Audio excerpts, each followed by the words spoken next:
Hello there. So I'm starting a new thing since our schools are currently closed a week before spring break, and I'm doing a read aloud. So I tried to run it live on Instagram, and I think it worked, but I wanted to go ahead and make a recording for students that maybe weren't able to access it on Instagram so that I can mail it out. So I get to read a couple of chapters again from a book called Project Droid. And this is actually a new book that I purchased at our book fair just 2 weeks ago. And it is by Nancy Krulik and Amanda Burwasser. It's called Project Droid Science Fair, and it's illustrated by Mike Moran. So, first chapter. Surprise. Logan, I've got a surprise for you. I heard my mom calling, but I didn't move. My mom is an inventor. There's always some sort of surprise in her lab. It'd be fun to be an inventor, wouldn't it? I was busy fishing the green loops out of my cereal. I wanted to find out if each color really tasted different, but before I could swallow a spoonful, Mom ran into the kitchen. Logan, she said as she pushed her goggles up onto her forehead. Didn't you hear me? Have you ever worn goggles before? I nodded. I was going to come as soon as I finished breakfast, but this is the biggest surprise yet, Mom insisted. Mom always says that, so it wasn't very surprising. What is it you want most in the whole world? She smiled. That giant box with the trap door? The one magicians use to make people disappear? I dropped the spoon. Green cereal loops and milk splattered all over the floor. Did you get me one? Now I was getting excited. Mom shook her head. Oh, bummer. I went back to fishing green loops out of my bowl. This is bigger, Mom grinned. Bigger than the most amazing magic trick in the whole world? No way. Come on, Mom said. You've been asking for this since you were little. The only other thing I ever wanted was a little brother. Mom smiled really wide. I hopped out of the chair. A brother, I shouted. You adopted a brother for me? Not exactly, Mom said slowly, but I didn't hear the rest of what she said. I was too busy running for the garage. That's where my mom has her lab. But when I got there, I didn't see a baby anywhere. There wasn't a crib, or a stroller, or even a diaper. I peeked under the table and up on the shelves, but all I saw were pieces of some of my mom's old inventions. Wires, bolts, wheels, and a full-size plastic skeleton with a top hat on his head. But no baby. I turned to go back in the house. That's when I saw the kid. He was standing beneath the chalkboard covered with numbers and weird signs, and he was staring at me. That's not a baby, I said. No, my mom agreed. He's just a little younger than you.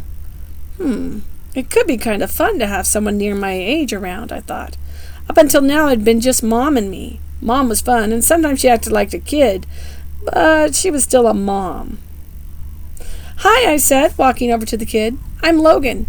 The kid just stared at me. Maybe he was shy. Sometimes I feel shy. What's your name? I asked him.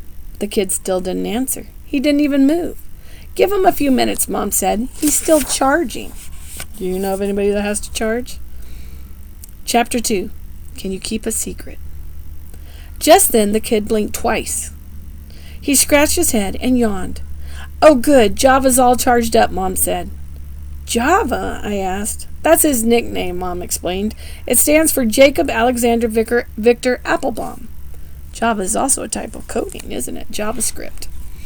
Applebaum? That was my last name, which could only mean one thing. You built me a robot brother? I asked Mom nervously. Of course not, Mom said. Whew. I built you a robot cousin. I thought about that for a second. Maybe this wouldn't be too bad. Can he play soccer with me? I asked. Mom nodded. How about magic tricks? I asked. Could he be my assistant? I can program him to do that, Mom said. She snapped her fingers. Abracadabra. He can do anything a kid can do, even homework. Homework? I asked. What kind of homework could a robot have? Whatever homework you have, Mom said. He's going to be in your class at school. It's all arranged. You want me to bring a robot to school? Yes, Mom told me, of course. I rolled my eyes. What did she mean, of course? Who but my mom would think it would be normal to bring a robot to school? Every day, I asked her.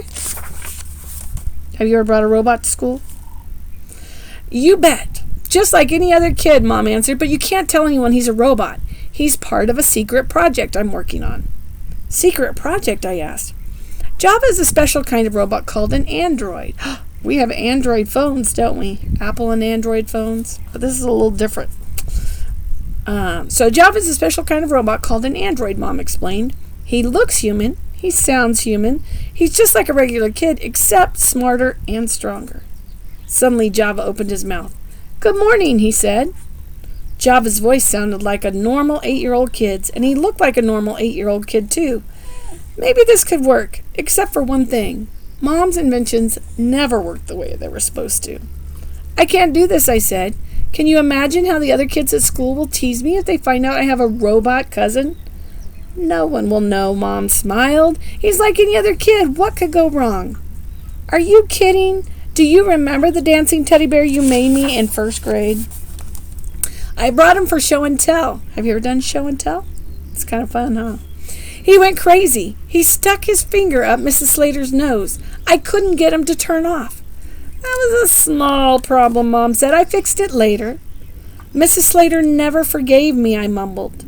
Java stuck his finger up his nose. This is not such a nice feeling, he said. I do not blame her. Java is different, Mom promised. I've been working on him for months. Nothing will go wrong this time. You'll see. Mom started to walk out of the garage and toward the house. Java stood up and followed her. He walked like a regular kid. There was nothing robot-like about him. Java has the brain of a computer, Mom told me, so he can help you with some of those tough math problems. Have you ever had a hard time with math? It can be tricky, but that's how we get better. And it will be nice to have someone around to help with chores. That actually sounded pretty good. As we walked back into the kitchen, Mom frowned. It's a pigsty in here, she said. Java looked around. I do not see any animals. Is he for real? I groaned. Almost, Mom said with a laugh. Almost wasn't good enough. I couldn't take Java to school. It was too weird. I had to get out of it. Achoo! I let out a fake sneeze. I can't go to school, I told Mom. I think I caught a bug. I better stay home. I can do it, Java shouted as a fly whizzed by under his nose. He clapped his hands together, trapping the fly in midair. I caught a bug too, he said, but why would that keep me home from school? So what does it mean when we say, I caught a bug? So that's figurative language, right? We've done that in our classroom where we talk about figurative language. It doesn't mean you actually caught a bug, but Java doesn't understand that. It means you caught a cold or something. I looked at Mom nervously. Java didn't act like a normal kid at all. He doesn't always understand, Mom admitted, but the more he's around real kids, the more human-like he'll learn to be. It's going to be okay. You're just getting cold feet. I knew that meant I was nervous. I'll say, I told Mom. How do you cure cold feet when you're worried about something like a robot cousin ruining your life? I can do it, Java shouted. He jumped up, grabbed a blanket from the living room couch, and laid it over my sneakers. What are you doing? I asked him. Warming your cold feet, Java said. Cold feet do not feel nice, just like picking your nose. Boys, you better hurry, Mom told us. The bus will be here any minute. And remember, Logan, no one can know Java is a robot. It has to be our secret. I looked at the stun fly on the counter and the blanket on my feet. Keeping Java's true identity a secret was not going to be easy.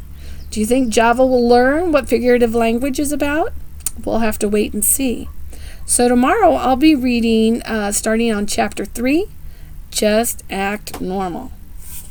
Do you think it might be hard for them both to act normal when you have a robot at school? Maybe. Anyway, I'm going to keep up the Read Aloud for this week, and I hope you enjoyed that. If you want to hear more, I'll see you tomorrow.